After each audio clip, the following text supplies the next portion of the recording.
Mayroon akong katrabaho na hindi ko maiwasang kairitahan. Paano naman kasi? Papasok ng late, magtatrabaho sandali, panay ang coffee break, maagang uuwi at walang pakikisama sa mga katrabaho kapag kailangang mag-overtime. Pilit ko po siyang pinakikisamahan ng maayos pero sa palagay ko'y sobra na ang hindi niya magandang ugali sa aming opisina. Pare-pareho lang naman kami ng sweldo pero sa pagtingin ko, hindi siya patas magtrabaho. Ako po'y isang Katoliko.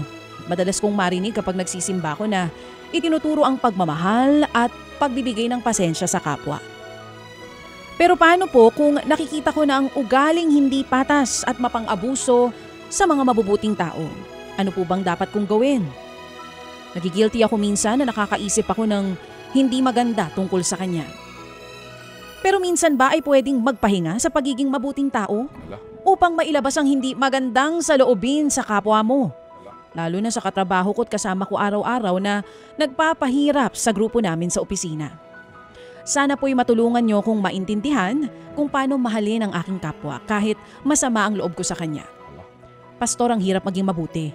Lalo na kung hindi mabuti ang pakikisama sa iyo. Anong say mo, Brad? Ang term ko dyan, pagka nagpipreach ako, meron ka bang kaopisina na alam mong parang pinadala ni Satanas? Yung gano'n yung datingan, ano? Yung talagang he'll bring out or she will bring out the worst in you. Well, una sa lahat, salamat sa katapatan mo. Hindi madaling aminin na nahihirapan tayong magmahal o magpasensya, lalo na sa mga taong parang hindi worth mahalin. Pero yung mismong pagkilala mo sa struggle mo, ay maganda na tong hakbang para sa iyong pagbabago. Hindi mo tinago na kaya mo na lang and all. So, unang tanong mo, normal ba to? Well, normal ang nararamdaman mong mainis. Hindi kasalanan yung mairita o mapagod sa ugali ng iba, lalo na kung may epekto talaga to sa kabuuang trabaho ng grupo. Ang Diyos naman kasi hindi rin nagbibingi-bingihan sa hindi patas na sistema kasi He is just.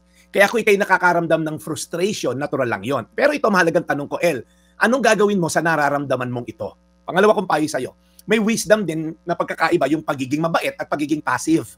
Ibig sabihin yung, mo na lang. Ganyan na siguro talaga siya, titiisin ko na lang at mananahimik. Ang pagiging Kristiyano ay hindi nangangahulugan na magiging doormat tayo. Tatapak-tapakan na lang at palaging tahimik kahit mali yung ginagawa ng iba. Sabi sa Mateo 18:15, ito El, kung yung tao na yan ay may takot din sa Diyos, sabi dito, kung magkasala sa iyo ang isang kapatiran, puntahan mo siya at kausapin ng sarilinan tungkol sa kanyang kamalian. Kapag nakinig siya sa iyo, naibalik mo na ang inyong pagsasamahan bilang magkapatid. Okay? Ibig sabihin, sa pananampalataya. So, ang sabi dito, kausapin mo ng masinsinan at sarilinan. Huwag ka mag-blind item sa Facebook. Si Nitch Itay, na office mate ko, dadalawa lang kayo sa HR, di ba? So, obvious. So, may lugar ang maayos na pag-uusap.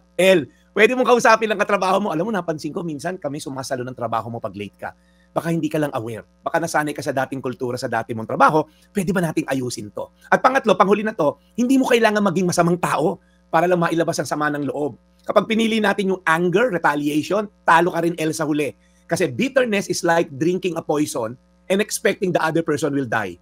Pag namuo yung galit at bitterness sa'yo na kinikimkim mo at pinagdadasal mong mamatay yung kaopisina mo, ikaw ang unti-unting namamatay physically, wala kang joy, wala kang emotionally, wala kang ng sigla sa trabaho, financially, hindi ka na makapagtrabaho na mabuti, makakasakit ka. Pero may healthy na pamamaraan before I pray, na hilabas mo ang sama ng loob mo. Isulat mo sa journal.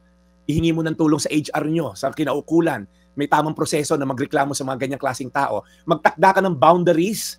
Okay, hindi lahat ng pag-unawa ay tahimik ka lamang. Minsan kailangan mo umiwas at higit sa lahat, idulog mo sa Diyos. Yan ang gagawin natin ngayon. Mabigat magmahal, mahirap mahalin yung tao, pero tandaan mo, ganyan ang pinamalas ng pagmamahal ni Kristo sa atin. While we were still sinners, sabi sa Bible, Jesus Christ chose to die for you and me. Maging mabuti ka pa rin, maging matalino ka nga lamang, at huwag paabuso sa mga ganitong klaseng tao. Full of grace si Jesus, pero full of truth din siya. Hindi mahina ang pagiging mabuting tao. Sa totoo lang, yun ang tunay na kalakasan. Mateo 18:15, kung magkasala sa iyo ang isang kapatiran, puntahan mo siya at kausapin ng sarilinan tungkol sa kanyang kamalian. Kapag nakinig siya sa iyo, naibalik mo na ang inyong pagsasamahan bilang magkapatid.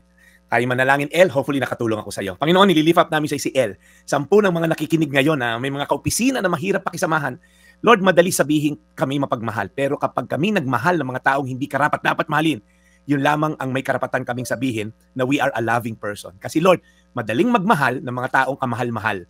Pero Lord, yung mga taong hindi dapat mahalin at minahal namin, Yun ang totoong unconditional love. Tulungan mo si El, mapagtagumpayan ang laban na to, ang struggle na to, at alam ko bibigyan mo siya ng grasya para mahalin ang kanyang kaopisinang mahirap mahalin. In Jesus' name. Amen. Today's Reflection with Pastor Jeff Eliscopides.